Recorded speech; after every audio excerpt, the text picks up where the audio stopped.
ketika Nabi Muhammad hendak lahir nih di dunia, ada nggak sih peristiwa-peristiwa alam yang aneh gitu sebelum Nabi Muhammad ini lahir gitu Ustaz? Nah, di sini kan masih banyak orang yang menganggap Islam itu hanya sebatas ritual ibadah saja, ya kan, hanya sekedar sholat, puasa, zakat, dan haji. Iya. Nah itu.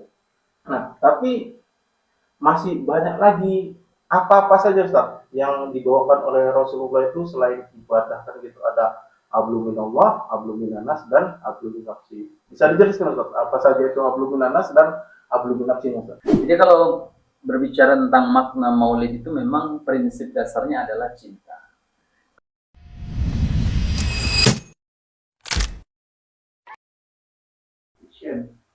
Assalamualaikum warahmatullahi wabarakatuh. Waalaikumsalam warahmatullahi wabarakatuh. Alhamdulillahirabbil alamin, wassalatu wassalamu ala asyrofil anbiya'i wal mursalin, nabiyina wa habibina Muhammadin wa ala alihi washabihi ajmain, wa man tabi'ahum bi ihsanin ila yaumil amal.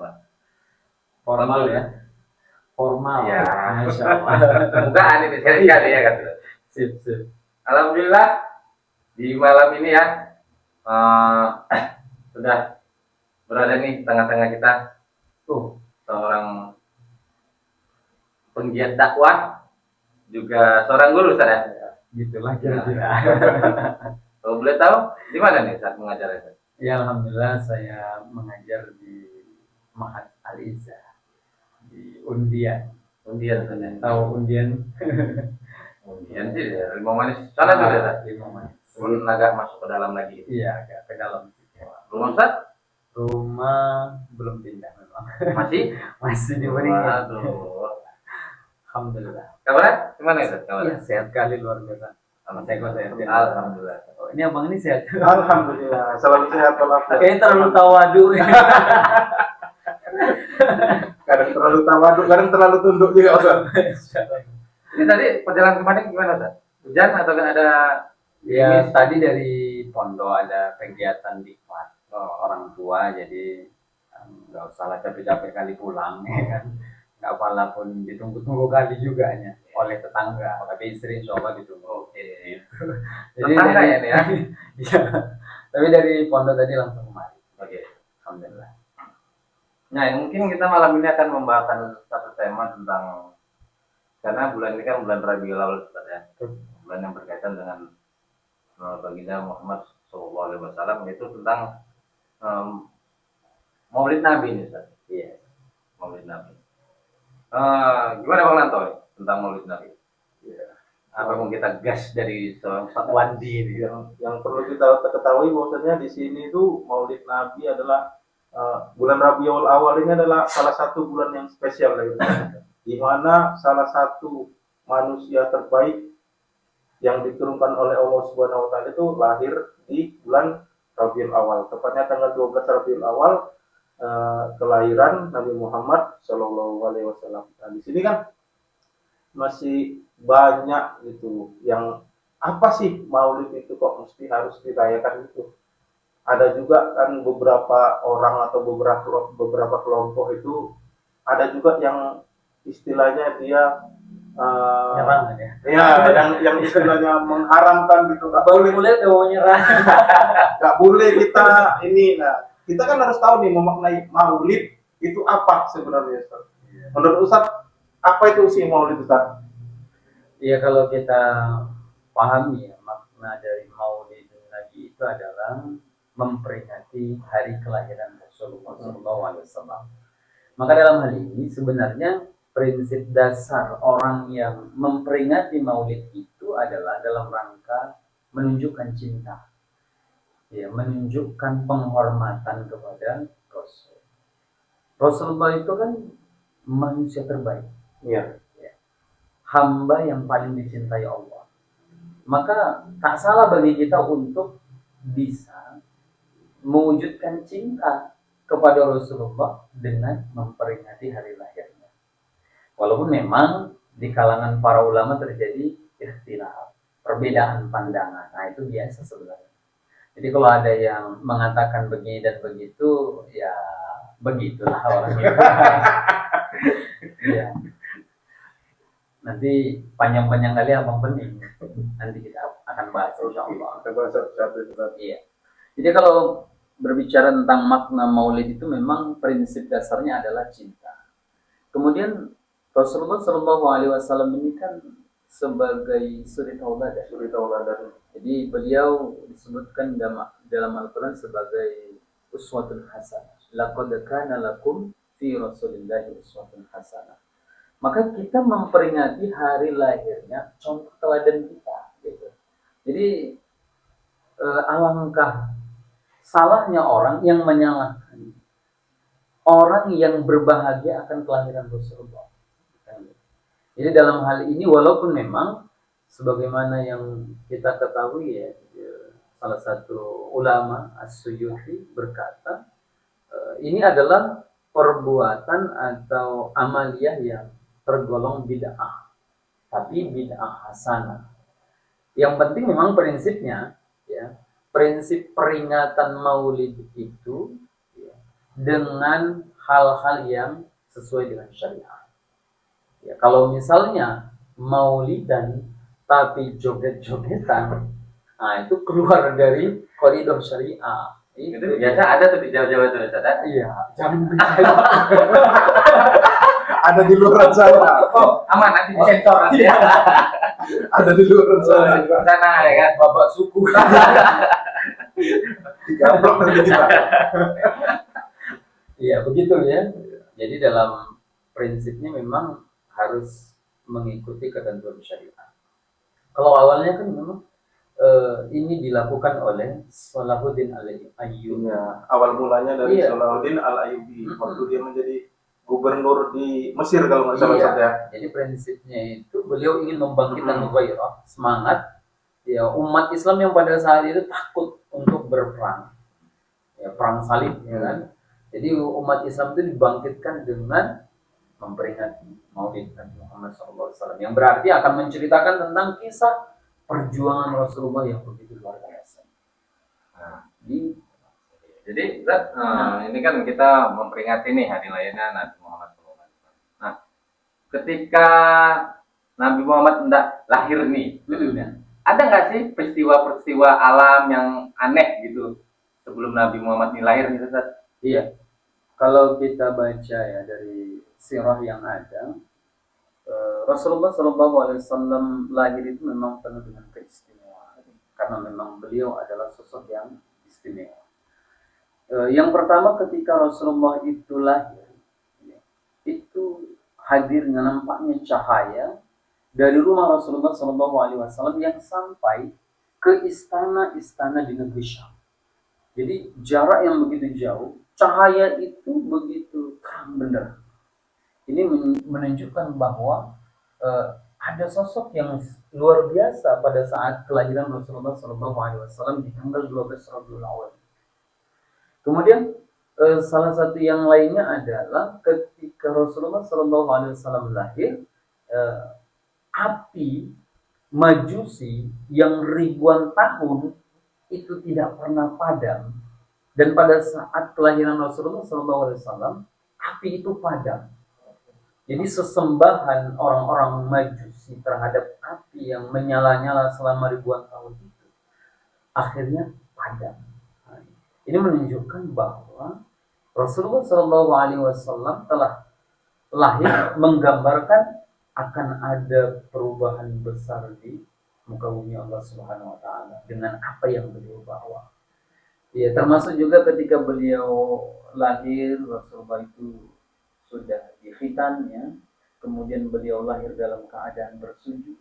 Masya Allah. Ini adalah contoh gambaran bahwa Rasulullah itu memang sudah dipersiapkan oleh Allah sebagai utusannya. Jadi banyak sebenarnya hal-hal yang luar biasa dari peristiwa kelahiran Rasulullah SAW. Gitu, Bang. Bahkan api abadi umat Majusi pun bisa mati. Iya. Di dunia ini nggak ada yang abadi. Betul. Nah, ya kan nggak ada yang abadi gitu. Api yang selama ini dijaga sama kaum Majusi itu kan bisa padam begitu kelahiran Rasulullah Shallallahu Alaihi Wasallam. Istilahnya api itu menggambarkan kekuatan. Iya. Keabadian dari orang-orang Majusi. Akhirnya padam Akhirnya padam karena kelahiran Rasul. karena kelahiran Rasulullah Shallallahu Alaihi Wasallam. Nah, di sini kan Rasulullah ini kan membawakan agama, Ustaz. Seperti para nabi dan rasul terdahulu, ya kan? Seperti Nabi Ibrahim, Nabi Isa, dan begitu juga Nabi Muhammad Shallallahu Alaihi Wasallam juga membawakan agama, yaitu agama kita saat ini Islam yang dibawakan oleh Nabi Muhammad. Nah, di sini kan masih banyak orang yang menganggap Islam itu hanya sebatas ritual ibadah saja, ya kan, hanya sekedar sholat, puasa, zakat, dan haji. Iya. Nah itu. Nah, tapi masih banyak lagi apa-apa saja, Ustaz, yang dibawakan oleh Rasulullah itu selain ibadah, kan gitu. Ada hablu minallah, hablu minanas, dan hablu minafsi. Bisa dijelaskan, Ustaz, apa saja itu hablu minanas dan hablu minafsi, Ustaz? Iya, pertanyaan yang luar biasa ya. Ya. Jadi ketika kita berbicara tentang din, agama, Allah hanya mengakui satu. Inna dina indallahil Islam. Kemudian Islam sejatinya yang dibawa oleh Rasulullah SAW ini untuk kerahmatan bagi seluruh alam. Wa ma arsalnaka illa rahmatan lil alamin.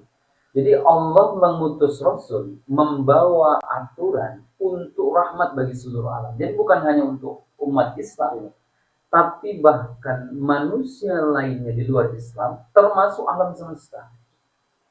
Nah, dalam konteks kehidupan sekarang, kita lihat memang banyak di kalangan kita sendiri yang memahami Islam itu hanya sebatas ritual ibadah. Ya, ibadah-ibadah yang bersifat makhluk saja.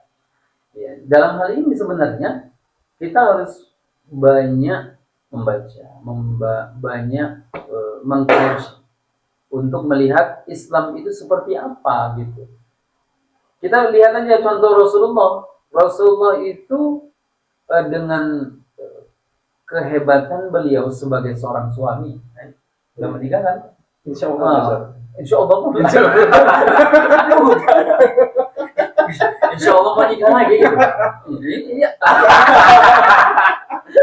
Anak tahu dikasih bonus. Oh gitu doanya ya. Doa majelis gitu ya. Banyak pula malaikat ngalamin Ustaz ya kan? Iya, insya Allah. Insya Allah ya. Insya Allah. Jadi sebagai seorang suami, lihat bagaimana beliau menjadi suami yang bertanggung jawab, suami yang bisa mendidik istri, mengarahkan anak. Bahkan Rasulullah itu adalah orang yang paling terbaik kepada istrinya. Berarti Rasulullah itu sosok yang sempurna sebagai seorang suami. Sebagai seorang kepala negara, Rasulullah itu memimpin ya ketika hijrah ke Madinah, kemudian menegakkan daulah nubuwah. Pada saat itu Rasulullah menjadi pemimpin umat, pemimpin sahabat, dan hukum-hukum Allah diterapkan di situ. Indah betul, ya. Beliau menjadi kepala negara yang betul-betul dicintai oleh rakyat. Kalau sekarang cemana Pak? Masih di demo dia. Iya, bubarkan gitu ya. Bubarkan aja. Mending kewalawan ya. Kenapa? Karena memang prinsip dasar dalam kepemimpinan itu tidak mencontoh kepada Rasul. Jadi banyak orang yang mengatakan kemudian kita ini mencontoh Nabi, mengikuti ketentuan Nabi, tapi dalam hal kepemimpinan itu entah siapa yang dicontoh gitu.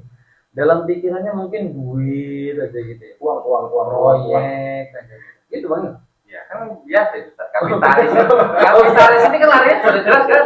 Materi Ustaz. Oh gitu ya. Nggak Jadi kemana-mana. prinsipnya itu materi. Kenapa? Karena dia tidak memahami Islam.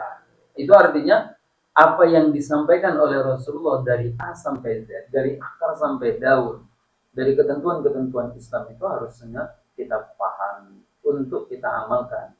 Hingga kemudian kita memahami berbagai macam posisi, termasuk Rasulullah juga sebagai ahli perang. Iya. Beliau pemimpin yang untuk mengawal para sahabatnya di belakang. Jadi Rasulullah itu di depan, memimpin perang. Kalau pemimpin sekarang gimana nih? Ngumpet Di belakangnya. Cuma kasih arahan aja. Paling belakang Cuma dorong-dorong aja. Pemimpin Ya dahulu itu selalu di depan, bukan di belakang. Mereka berlindung di depan pemimpin, bukan pemimpin yang berlindung di balik. Berarti Rasul itu sebagai pemimpin juga sebagai leader. Iya, sebagai pengatur, Iya. pengayom, pembimbing. Itulah Rasulullah dengan kesempurnaannya. Maka kalau kita tidak mencintainya, rugi.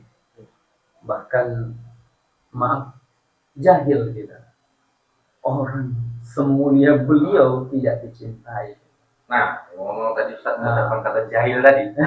Jadi keadaan di kaum Quraisy dulu Ustaz, Nah. sebelum Nabi lahir dan sesudah Nabi lahir ini, apa nih Ustaz yang terjadi sebelumnya dan setelah Nabi lahir? Ustaz? Iya. Jadi kondisi masyarakat pada saat itu memang sangat memprihatinkan, luar biasa. Namanya juga masa jahiliyah, masa kebodohan. Bukan orang-orang itu bodoh, bukan. Iya, yang saya tahu bahkan kan mereka Saudagar Iya. sebagai penyair terkenal kan Iya. gitu Iya, kan. mereka pandai berperang, mereka pandai pedagang. iya berdagang, penyair Penyair. dan lain sebagainya. Kecerdasan mereka diakui, tapi mereka dalam tindakan dunia itu jahil. Cobalah patung yang mereka buat sendiri itu disembah gitu, itu kan jahil gitu ya. Ya, anak yang harusnya mereka sayangi ya, tapi kemudian anak perempuan mereka dibunuh. Ini kan jahil gitu. Ya memang pada saat itu wanita tidak memiliki tempat yang istimewa karena memang orang-orang jahiliyah itu memandang wanita itu adalah makhluk paling hina. Jadi mereka lebih merendahkan perempuan daripada binatang. Gitu. Maka Islam yang datang untuk memuliakan wanita. Maka wanita-wanita sekarang itu harusnya menunjukkan kemuliaannya gitu. Ini enggak. Malah mereka yang merendahkan dirinya sendiri. Udah modern, udah mengenal Rasul, bisa baca buku ya kan, lihat YouTube penjelasan tentang diri Rasulullah, tapi masih begitu juga ini sebenarnya. Rasulullah sudah mengupgrade wanita, anak wanita itu sendiri yang mendowngrade dirinya sendiri. Itu persoalan. Jadi sebenarnya kita ini ataupun wanita apa sekarang ya sudah malu dengan Nabi. Nabi itu sudah memperjuangkan harkat martabat mereka dulu kan. Iya, malah mereka yang menghinakan diri mereka sendiri. Saking modernnya pun baju adiknya pun dipakai saja. Sampai udah apa ya? Itulah dia. Jadi luar biasa. Ya, sebenarnya kalau kita agak mikir ya, ini agak ya. Agak. Untuk di zaman modern dengan kejahilian itu harusnya nggak ada lagi. Tapi memang sistem kehidupan hari inilah yang membuat masyarakat itu jahil. Sistem. Jadi tersistematis masyarakat itu dijahilkan. Gitu. Jadi kalau masyarakat pada sebelum Islam, ya, sebelum Rasulullah itu ya biasa mabuk, judi, membunuh, berperang. Wah kalau enggak, aduh. Nomor Itu satu ya nomor orang satu. Arab itu ya. Orang Arab itu doyannya perang gitu ya. Mati pun main gitu. Apa-apa. Ya. Jadi kalau itulah kebiasaan masyarakat jahiliyah yang memang luar biasa bobroknya. Nah, setelah Rasulullah ya, menjadi Rasul, nah di tengah-tengah ya, masyarakat jahiliyah itu Rasulullah itu risau, gelisah. Ya, beliau itu khawatir ini kayak mana ini manusia seperti ini. Maka beliau berhanus di gua. Beliau menyendiri, mencari solusi, berzikir, mengingat kepada Allah. Ya. Dia ingin mendapatkan petunjuk hingga kemudian turunlah Quran surah Al-Alaq ayat 1 sampai 5. Iqra bismi rabbikal ladzi khalaq. Terkejut Rasulullah. Bingung dia akan datangnya sosok malaikat Jibril yang menyampaikan wahyu.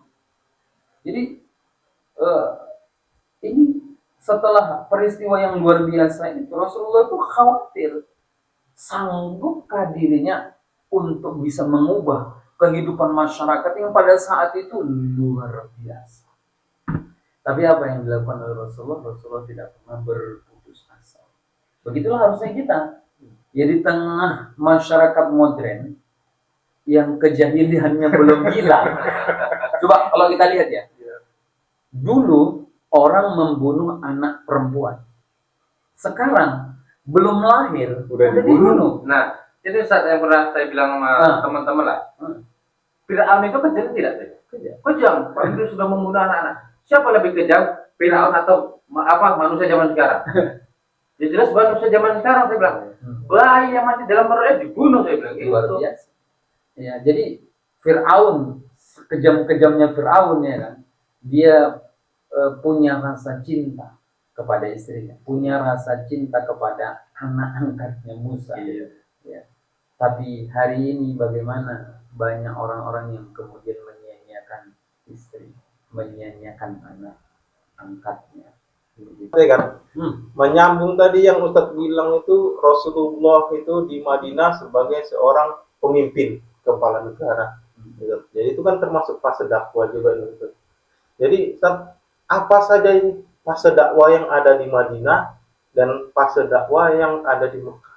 Itu bagaimana Rasulullah itu fase dakwahnya di Mekah dan fase dakwahnya di Mekah? Apakah sama? Apakah berbeda itu fase-fase dakwah Rasulullah Ustadz? Ya, kalau kita melihat dari Sirah Nabawiyah yang terkait dengan proses perjalanan dakwah Rasulullah itu kan luar biasa. 13 tahun di Mekah. Itu hanya beberapa orang saja yang mau masuk Islam. Ini menunjukkan bahwa mengubah masyarakat jahiliyah menuju Islam itu pekerjaan yang sangat berat. Jadi 3 tahun pertama itu Rasulullah itu menyampaikan dakwah secara tersembunyi, tertutup, diam-diam ya. Jadi beliau itu datang ke Abu Bakar, datang ke Ali, datang ke Bilal dan seterusnya. Beliau membina para sahabat di rumah Arqam bin Abi Arqam, kan gitu. Dengan kekhawatiran karena pada saat itu masyarakat begitu luar biasanya ya, kejahatannya, kejahilannya. Jadi kalau misalkan Rasulullah itu langsung to the point nyampaikan dakwah, hei ini Tuhan apa yang kalian sembah, wah itu pasti akan kacau. Baru kemudian Allah berfirman fasda bima tu'maru wa'rid anil musyrikin. Jadi ayat ini ya menegur Rasulullah untuk menyampaikan speak up, ya, menyampaikan dakwah secara terang-terangan. Nah, disitulah pergolakan dakwah itu luar biasa. Jadi persekusi, caci maki, hinaan, lemparan kotoran unta, kemudian diancam pembunuhan dan seterusnya itu terjadi 13 tahun di Mekah. Coba Nanti saya bayangkan dulu Saudara. Kayak mana? Bahkan pun di kampungnya sendiri, kampung beliau sendiri pun beliau diserang gitu ya. Padahal beliau itu terkenal jujur, ya kan, baik, ya, berilmu bijak. Tapi orang-orang pada saat itu ketika mendengar ada ajaran lain yang dibawa oleh Muhammad, nah apa yang mereka lakukan? Mereka memusuhinya, termasuk si Abu Lahab, pamannya sendiri. Tapi ada kabar agak baik untuk Abu Lahab. Jadi Imam Ibnu Hajar Al-Asqalani dalam kitabnya Fathul Bari mengatakan bahwa Abu Lahab itu ketika di hari Senin dia mendapatkan keringanan ya, dari siksa api neraka karena dia berbahagia ketika lahirnya keponakannya keluar. Karena memang dia sangat antusias terhadap Nabi Muhammad SAW. Sampai dia membebaskan seorang budak itu ya. Iya, Masya Allah. Jadi itu sisi kebaikan si Abu Lahab ini ya. Hingga kemudian dia pula yang paling ya gacor ya, memusuhi dakwah Nabi ya. Luar biasa. Paman bisa disensor nanti. Penting lah nengoknya. Tapi memang dalam tantangan dakwah seperti ini. Jadi kita dalam dakwah, ya itu juga tantangan dari keluarga, dari orang-orang terdekat. Tapi memang Rasulullah itu nggak berputus asa. Rasulullah terus melakukan sampai kemudian keluarga Yasir. Ini para syuhada yang mulia ya, para syahidah yang pertama keluarga Yazid kemudian mati, apa yang disampaikan oleh Rasulullah? Kalian mendapatkan bagian dari surga. Dan mereka melihat gambaran surga. Itu posisi yang memang pada saat itu umat Islam tidak bisa berbuat apa-apa karena memang posisinya lemah. Sama seperti kondisi kita sekarang. Kita ini sebenarnya lemah kita. Kita mau ngapain terhadap Palestina kan? Nggak bisa. Kita mau ngapain terhadap saudara kita di Xinjiang, ya, di Turkistan Timur Cina? Nggak bisa. Kita nggak bisa menolong mereka karena memang posisi kita itu sama seperti fase dakwah di Makkah. Ya, perbedaannya ya sekarang Islam sudah menyebar. Tapi untuk kekuatan untuk menolong saudara kita nggak bisa. Menyebar secara spiritual. Iya. Nah, kemudian perjalanan Rasulullah itu ya dalam dakwahnya beliau mengutus Mus'ab bin Umair ke Madinah.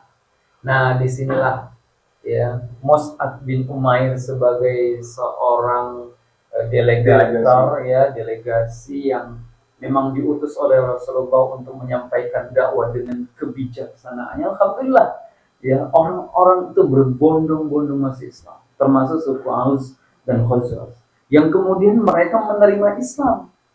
Dan uniknya ya pemimpin-pemimpin suku Aus dan Khazraj itu kemudian menyerahkan kekuasaan mereka kepada Rasulullah. Jadi ketika Rasulullah hijrah dari Makkah ke Madinah, dibaiat Rasul menjadi pemimpin. Jadilah daulah Islam yang dipimpin langsung oleh Rasulullah. Apa yang beliau lakukan? Menerapkan aturan Islam, berhukum dengan hukum Islam. Jadi suku Aus dan Khazraj yang dulunya perang aja ya kan, ya Bani Quraidah, ya orang-orang kafir, Yahudi, Nasrani, gitu. Perang aja kerjanya di Madinah. Tapi ketika Islam ada, diterapkan hukum-hukumnya di sana, maka kemudian terjalinlah persaudaraan, ukhuwah ya, di antara mereka. Nah, Islam membawa rahmat, membawa kesejahteraan, kedamaian, ketentraman. Kalau sekarang gimana? Ya. Islam sebagai agama yang mewujudkan ketentraman, tapi hari ini kita lihat Islam itu hanya sebagai agama ritual. Mau kemana masjid? Titip doa. Kirim salam. Kirim salam. Ini malah. Ya. Aduh, padahal dia Muslim juga kan gitu. Nah, kalau titip salam sama malaikat datang Berarti luar biasa sekali Ustaz ya dampak atau efek kedatangan Rasulullah itu di Madinah ya kan. Iya. Bagaimana suku Aus dan Khazraj itu sudah ratusan tahun berperang. Setiba ada Rasulullah datang di Yasrib, mereka berdamai dan menyerahkan kekuasaannya kepada Rasulullah. Masya Allah. Jadi itu Nabi itu memimpin daulah itu berapa lama kepemimpinan Nabi? Pada itu kan fase yang sangat singkat. Jadi memang ketika Rasulullah SAW itu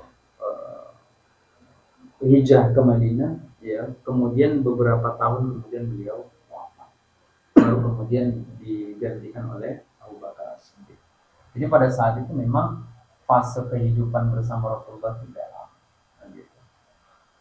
Ya, tapi memang kesan yang ada pada masa kepemimpinan Rasulullah itu dirasakan betul oleh orang-orang yang hidup bersama dengan Rasul. Mereka tahu bahwa Islam itu bukan hanya sebagai agama, tapi dia sebagai fondasi hidup, sebagai jalan hidup ya, untuk mewujudkan kesejahteraan. Ya. Maka Islam yang harusnya dipahami oleh kaum muslimin hari ini sebagaimana yang disampaikan oleh Rasul. Dan kita harusnya bertolak kepada ketentuan yang dibawa oleh Rasul. Rasul itu berpesan dalam hadisnya, "Taraktu fikum amrayni lan tadillu ma tamassaktum bihima kitaballahi wa sunnata rasul." Aku tinggalkan kepada kalian dua perkara kalian tidak akan pernah tersesat selama-lamanya, yakni Al-Quran dan Sunnah Nabi. Jadi kalau kita berpegang teguh kepada Al-Quran, Sunnah Rasul, maka kita tidak akan tersesat. Hidup kita akan damai, terwujudlah kedamaian. Nah, Ustaz, ini Nah, seberbicara kita tentang sunnah nih Ustaz, ya kan? Tadi kan Rasulullah berkata, "Ku tinggal kedua perkara, Al-Quran dan sunnah." iya. Itu. Nah, sunnah-sunnah yang seperti apa nih Ustaz yang harus kita teladani dari Rasulullah? Apakah hanya sebatas pakaiannya saja, apa sekilas penampilannya saja Ustaz? Iya. Ketika kita melihat, memahami makna sunnah, itu artinya sesuatu yang memang dinisbatkan, dicontohkan oleh Rasulullah SAW. Ada perkara-perkara yang memang itu khusus bagi Rasulullah. Ini perkara-perkara jibiliyah, ya. Itu artinya perkara yang memang Rasul yang bisa melakukan itu. Seperti ya Rasulullah itu beristri lebih daripada 4. Apa misalnya? Masih satu. Masih satu. Jadi itu hanya Rasul, gitu. Kemudian Rasulullah itu biasa memelihara jenggot, kan? Nah, ini juga bisa kita lakukan. Tapi memang dalam perjalanan sekarang ini memang debatable ya. Ada yang memandang ini adalah sunnah, ya ada juga yang memandang yang lain. Tapi prinsipnya, apa sunnah-sunnah yang dicontohkan oleh Rasulullah itu dalam segala hal. Misalkan bisa bangun pagi maka kemudian kita mandi, itu sunnah. Tapi dalam hal-hal ibadah, sholat sunnah, atau hal-hal yang dicontohkan oleh Rasulullah, tapi itu mengandung kebaikan, itu silakan. Banyak hal yang sebenarnya bisa kita lakukan, termasuk makan dengan tangan kanan, duduk ya sambil duduk, kemudian minum dan seterusnya. Banyak hal-hal yang disunnahkan oleh Rasulullah, yang dicontohkan oleh Rasulullah. Nah, kalau misalkan pemahaman sunnah dari sisi hanya pakaian saja, nah itu tadi, itulah yang kemudian sebenarnya pemahaman yang bersifat terlalu dikotomi, ya, terlalu terkotak-kotak. Gitu. Jadi orang memahami sunnah itu dalam segala aspek.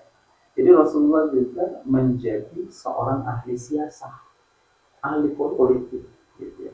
Artinya kalau kita menerapkan sunnah, kita nggak alergi terhadap politik. Ini kalau kita bicara politik, ini nggak mencontoh Rasul. Ini masjid, nah ini berarti dia nggak melek dari sisi Nggak melek politik. Iya, nggak melek politik. Karena Rasulullah itu sebagai politisi hebat, gitu. Beliau memimpin Madinah itu dengan politik. Politik itu dimaknai dengan siasah. Siasah itu diartikan sebagai bentuk pengurusan terhadap Milkiyatul ummah. Iya. Jadi mengurusi, meriayah masyarakat, ya. Mengurusi urusan Riayatul ummah. iya, Riayatul ummah. Jadi prinsipnya seperti itu, bukan kemudian orang alergi terhadap hal yang semacam ini. Maaf, misalkan yang dipandang sunnah itu pakai celana cingkrang, ya. Kemudian orang yang nggak pakai celana cingkrang nggak bersunnah. Kan kadang-kadang pemahaman itu yang sebenarnya harus diluruskan. Jadi dalam perkara-perkara yang semacam itu silakan. Yang penting dia bercelana. Iya kan? Kalau dia tak bercelana, membuka aurat, atau dia pakai celana tapi tidak menutup aurat, berarti dia melanggar syariat. Itu yang harus dipermasalahkan. Bukan masalah cingkrang atau yang menutupi mata kaki, tapi yang membuka aurat yang harus dipermasalahkan. Ada nggak sunnah Nabi itu yang penting, tapi tidak pernah terpikirkan, bahkan tidak pernah terlaksanakan atau dilakukan oleh umat muslim sekarang? Iya. Sunnah Rasulullah yang penting kok berarti. Biar nggak berat. Ngopi dulu saat ngopi. Bismillah. Sunnah. Belum pikir Pak. Sunnah Rasulullah yang penting. Tapi belum ada Tidak terlaksana. tidak terlaksana. Tidak terlaksana. Nggak tahu lawan. Berarti nggak ada ya. Ya. Jadi sunnah itu ya penting. Ya Rasulullah itu memberikan contoh, berarti itu penting. Tapi ada sesuatu yang memang itu ada pada diri Rasulullah. Kita nggak sanggup mengikuti itu. Contoh Rasulullah itu sholat di sepanjang malam. Tidur sepanjang malam. Tidurnya pun tengah malam. Iya, begadangnya agak panjang. Begadangnya agak panjang. Subuhnya kadang lewat gitu ya. Itu yang masalah. Jadi Rasulullah itu memperbanyak sujud, memperbanyak zikir, memperbanyak apa? Itu hal-hal yang didawamkan oleh Rasul. Karena memang beliau itu terbiasa melakukan amalan-amalan nafilah. Karena beliau memang ingin menjadi hamba Allah yang dicintai, walaupun sebenarnya beliau sangat dicintai oleh Allah. Itulah kemuliaan Rasul. Jadi kalau misalnya umat Islam itu hanya memandang Rasulullah itu hanya mengajarkan tentang sholat, mengajarkan tentang puasa, sebenarnya ini ada kekeliruan di dalam memahami Rasul sebagai contoh. Jadi seluruh aspek itu harus mengikut Rasul gitu. Dalam mengurusi urusan rakyat ini harusnya mengikut Rasul. Metodenya Rasulullah. Metodenya Rasul. Tengoklah representasi yang mengikuti Rasul ini kan para sahabat. Bagaimana Umar bin Khattab mengangkat makanan untuk rakyatnya sendiri tengah malam, memastikan rakyatnya itu makan. Coba Langsung ya. langsung. Jadi beliau melihat langsung dan bertindak langsung. Karena beliau tahu ini pertanggungjawabannya langsung kepada Allah, gitu. Bukan sekarang, Nanti. nanti. Ya. Itulah yang tidak dipahami. Hingga kemudian mereka mengejar-ngejar kekuasaan. Padahal kekuasaan itu amanah. Gitu. Tapi itu bang bedanya Ustaz ya. Kalau zaman dulu, zamannya para sahabat ketika mereka dikasih amanah untuk menjadi seorang pemimpin, mereka mengucapkan inna lillahi wa inna ilaihi raji'un. Kalau Tapi berbalikannya dengan sekarang, mereka itu malah mencari, mengejar kekuasaan, bahkan menghalalkan segala cara untuk mendapatkan kekuasaan. Kenapa? Karena prinsip mereka, ya, ketika mendapatkan kekuasaan, cuan yang didapat. Itu tadi. Proyek. Materi. Nah, inilah yang harusnya kita berikan penyadaran kepada masyarakat bahwa ada yang banyak salah tentang apa yang sedang dijalani oleh kehidupan manusia saat ini. Kenapa? Karena tidak menjadikan Rasul sebagai contoh. Jadi Allah menyebutkan, "Qul in kuntum tuhibbunallaha fattabi'uni yuhibbukumullah." Jadi kalau kita cinta sama Allah, bukti cinta kita kepada Allah, fattabi'uni, ikuti Nabi, beritiba. Beritiba itu apa yang dilakukan oleh Nabi, ya ikut. Nabi itu tidak pernah memakan harta haram. Ya. Rasulullah itu mengkhawatirkan harta haram itu masuk ke dalam perut. Tapi hari ini Ajar aja. Bahkan kayak Sayyidina Husain atau si Hasan itu kan yang ketelan kurma impak itu aja sampai harus dipukul dan dibakar kan? Itu begitulah khawatirnya, harusnya. Kenapa? Karena mencontoh, karena mengikuti Nabi. Ya. Sekarang kita sampaikan tentang riba. Oh, ngamuk deh. Apa itu haram? Aku butuh duit. Sama mereka kan riba itu bunga. Iya. Jadi nama tuh sama mereka disamarkan bunga tuh wangi. Sebenarnya bunga tadi. Iya. Denda katanya kan. Denda royalti apalah yang untuk membuat nama riba itu menjadi harum, diganti menjadi enak didengar, mekar, mewangi, ya kan, neraka. Padahal Rasulullah itu dia menjelaskan bahwa itu adalah salah satu perbuatan yang diharamkan. Kalau mencontoh Nabi, istiqomah terhadap Nabi, dia tidak akan pernah berani. Nyenggol aja pun tidak. Nyenggol. Apalagi make.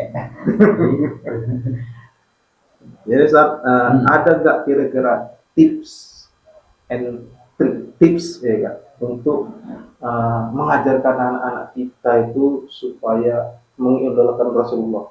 Jadi kan sekarang ini pandangan anak-anak itu berbeda sekarang Ustaz. Pandangan anak sekarang ini kalau idola itu yang harus dilihat. Nah, sedangkan kita itu tidak melihat Rasulullah, ya kan? Tidak pernah berjumpa dengan Rasulullah. Jadi tipsnya itu seperti apa Ustaz untuk anak kita itu supaya lebih cinta lagi kepada Rasulullah Ustaz? Iya. Jadi kita sebagai orang tua ini kan punya kewajiban untuk mengenalkan siapa Rasulullah SAW untuk ditauladani. Kehidupan Rasulullah itu begitu istimewa, agung. Dari sejak beliau belum lahir, kemudian tumbuh menjadi anak-anak, remaja dan seterusnya, hingga kemudian beliau wafat. Kisah kehidupan beliau itu penuh dengan makna, penuh dengan kemuliaan. Nah, kita sebagai orang tua penting mengingatkan kepada anak kita, contoh kita itu Rasul yang harus kita cintai Rasul. Walaupun kita nggak pernah menatap wajahnya, tapi mencintai Rasulullah itu lebih utama dibandingkan mencintai ayah. Kenapa? Ayah nggak bisa menjaminmu masuk surga.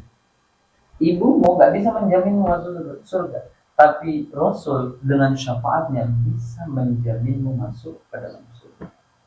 Jadi sampaikan tentang kehidupan Rasulullah yang begitu sederhana, kehidupan Rasulullah yang begitu susah payah di dalam berdakwah, hingga mereka menaruh cinta, ya kan? Tertanam di dalam jiwanya itu rasa ingin selalu melihat, ya, bagaimana kehidupan Rasulullah, perjalanan kehidupan. Orang jatuh cinta itu kan biasanya melihat sosok, ya, nampak. Ini cinta yang istimewa kepada Rasulullah itu ketika kita walaupun tak melihat wajahnya, tapi cintanya lebih dahsyat lagi. Sesuatu yang kita rindukan walaupun kita tak tahu wajah orang yang kita rindukan. Nah, disitulah pentingnya mengukuhkan keimanan. Jadi keimanan kita sempurna itu ketika di dalam hati kita ada rasa cinta kepada Rasul. Allah saja mencintai Rasul, kenapa kita enggak mencintai Rasul?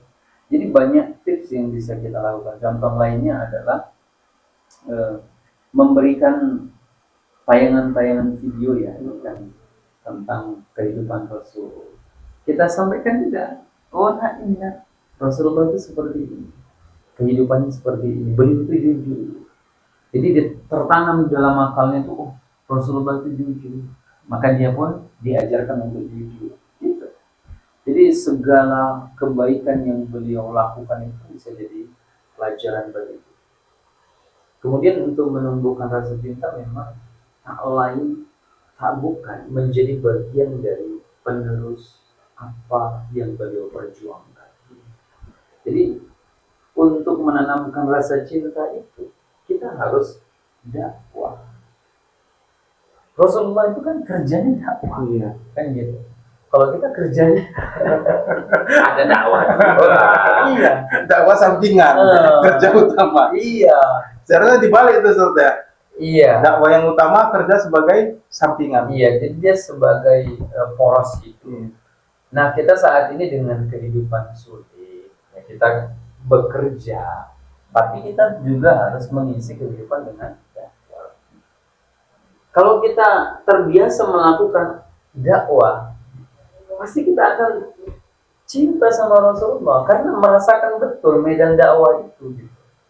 Ya, walaupun medan dakwah kita ini nggak ada bandingannya, gitu ya, dengan medan dakwah Rasulullah yang begitu berat.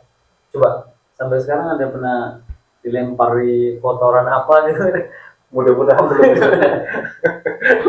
Mungkin kalau ada yang lempar, saya lempar balik.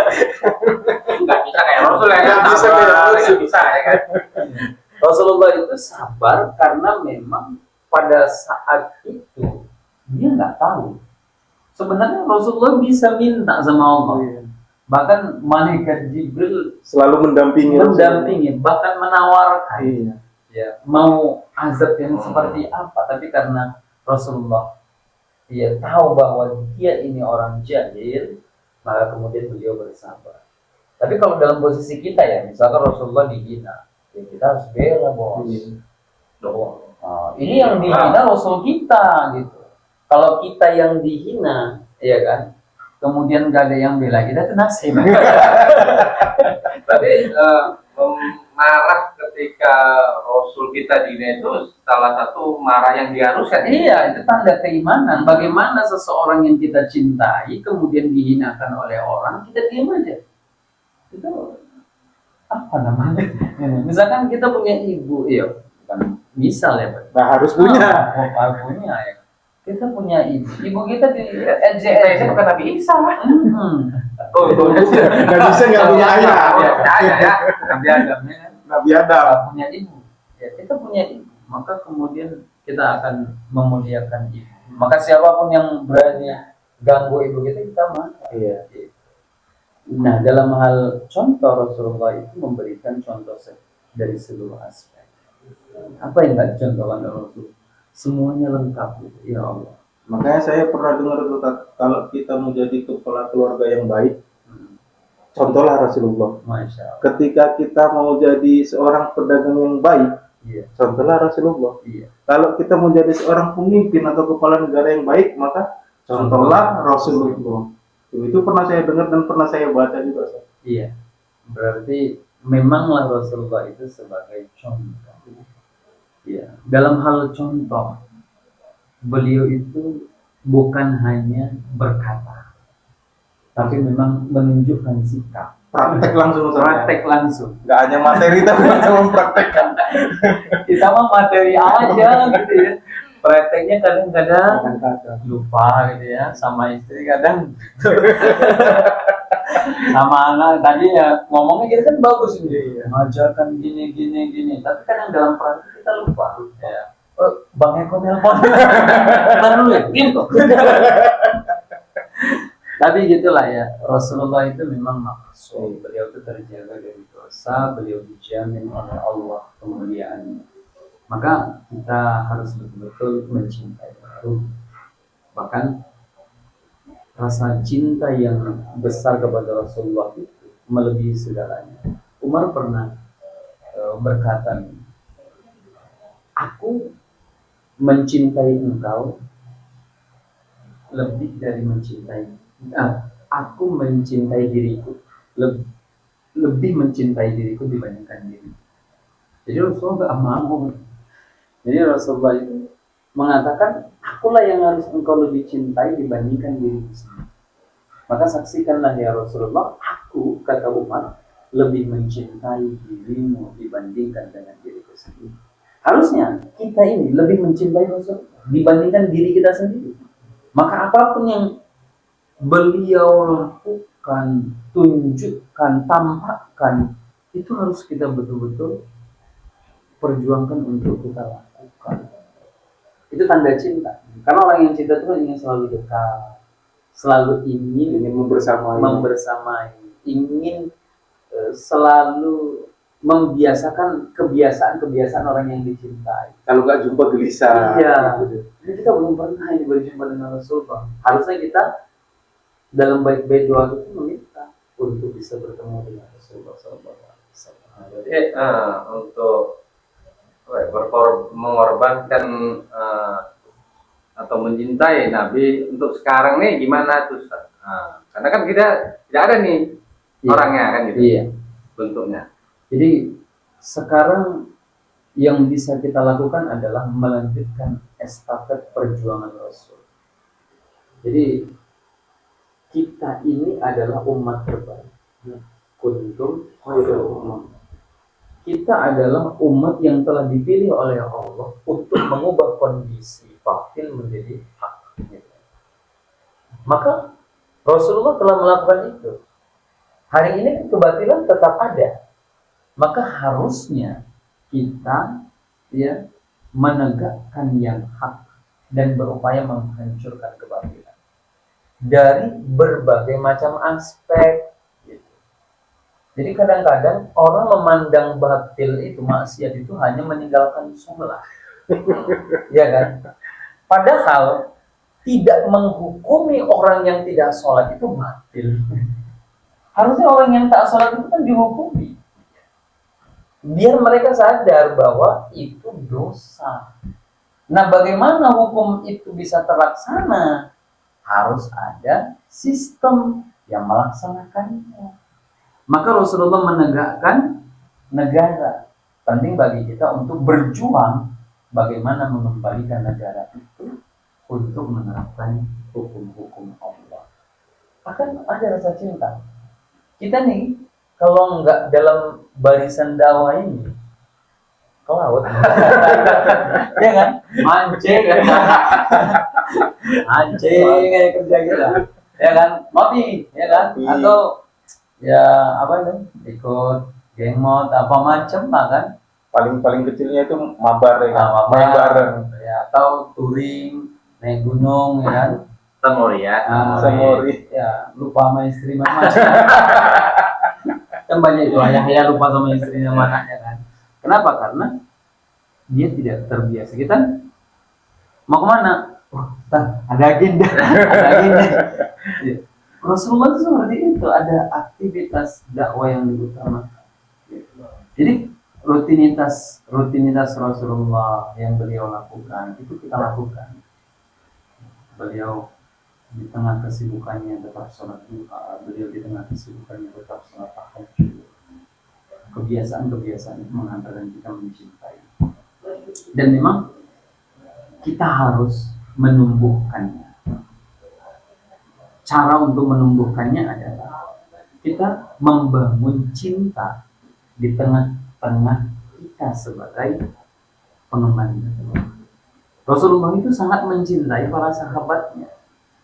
Bahkan ya, ketika Rasulullah dikabarkan meninggal dunia, Umar bin Khattab itu mau menebas kepala orang yang ngasih kabar. Ngasih kabar. Siapa yang ngomong ditebas sama dia? Tebas nih. Karena saking cintanya gitu. Ya. Itu wujud cinta. Tidak ingin ada sesuatu yang buruk terjadi terhadap yang dicintai. Dan kita diajarkan dalam Islam untuk membangun ukhuwah Islamiyah, ukhuwah yang diikat dengan ikatan akidah.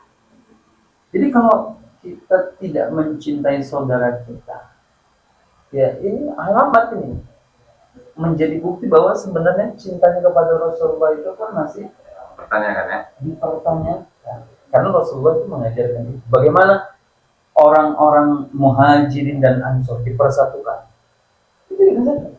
Artinya dipersaudarakan dengan ikatan akidah. Yang kemudian coba lihat bagaimana orang-orang ansor. Ya Allah ya Karim, ngasih istrinya. Ini bukan berarti istrinya diserahkan gitu ya, bukan. Artinya istrinya itu diceraikan karena ini tahunya orang soleh ini, orang soleh dikasih hartanya. Ya Allah ya Karim. Kenapa? Karena memang itulah wujud mencintai Rasul. Kemudian hal yang bisa kita lakukan adalah mengikuti apapun yang dilakukan, ditetapkan oleh Rasul. Kita nggak bisa memilih ketentuan yang lain selain ketentuan yang disampaikan oleh Rasulullah SAW. Jadi kalau ingin menumbuhkan rasa cinta, dia harus membiasakan diri untuk taat kepada Allah dan Rasul. Pasti akan tumbuh rasa cinta. Rasulullah bisa melakukan itu. Kenapa kita enggak? Ini Luar biasa penjelasan dari Ustaz Wandi tentang tema malam ini ya, Maulid Nabi. mungkin lemas ya. Closing statementnya. Oh iya. Untuk Penutup. bagi penutup. Iya. Ikhwan kiram rahimakumullah. Rasulullah Shallallahu Alaihi Wasallam itu sebagai suri tauladan terbaik. Beliau adalah uswah dan juga qudwah. Beliau itu manusia yang paling mencintai Allah, hamba yang paling dicintai Allah. Maka kita harus mencintai.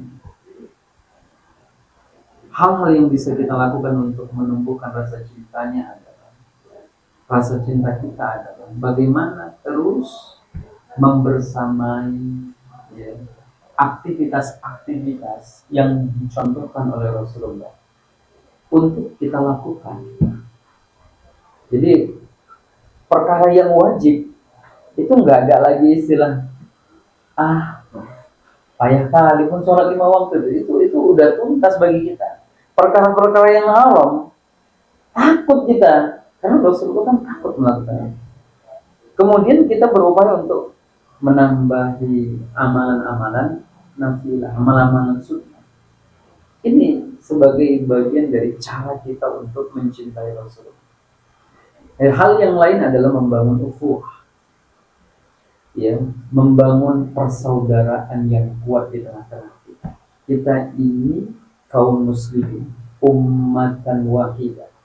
Kita adalah bersaudara, diikat dengan ikatan akidah, tak mengenal suku, ras, bangsa dan warna kulit dan seterusnya. Kita dipersatukan oleh ikatan iman. Dan Rasulullah telah mengingatkan itu kepada kita. Pesan-pesan Rasulullah itu banyak terkait dengan persaudaraan. Nah, wujud cinta kita ya terhadap Rasulullah adalah terus mendoakan saudara kita, mengingatkan saudara kita untuk kembali.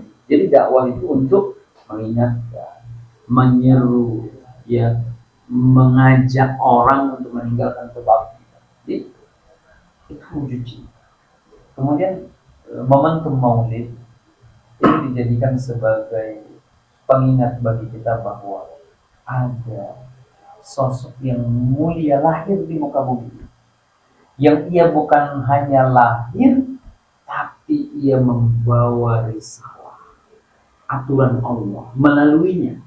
Maka aturan itu diikuti, ya. Jangan punya pilihan lain. Bahasa Jawa dapat, ya. Jangan merengkel gitu. Ikut, manut, ya, sami'na wa ata'na gitu. Jadi apa yang disampaikan oleh Rasulullah itu, karena Rasulullah itu berbicara datangnya dari Allah, pasti atas petunjuk Allah. Maka kemudian kita harus betul-betul berupaya untuk mencontoh Rasulullah dari seluruh aspek kehidupan. Bukan hanya sebagai seorang diri yang sujud kepada Allah, tapi juga berbuat baik kepada keluarga, orang tua, tetangga, dan lain. Ya, Islam yang penuh rahmat. Mudah-mudahan semakin cinta kita sama Rasulullah. Amin. Maulid mengantarkan kita semakin berharap bertemu Rasulullah. Amin. Jumpa Mas Eko, Bang Juna aja rasanya wow gitu. Apalagi jumpa Rasulullah, ya Allah ya. Itu kenikmatan yang besar dan terbesar nanti di Allah. Insya Allah di bulan ini sebagai momen kita lebih mencintai lagi Insya Nabi Muhammad Allah. SAW. Ustaz, terima kasih untuk waktunya hadir Sama di studio kami ini. Oh iya, ini yang studio kedua ya. ya, inilah untuk makasih. ya, terima kasih. Kopinya belum habis. Nah, silakan boleh dibawa pulang. Ada dibawa pulang. Atau nanti di luar kita minum lagi. Ada yang mau dibawa pulang nggak? Panitia ada panitia ya. Ada. Nggak usah foto, Ti. Nggak usah. Nggak kalian soalnya.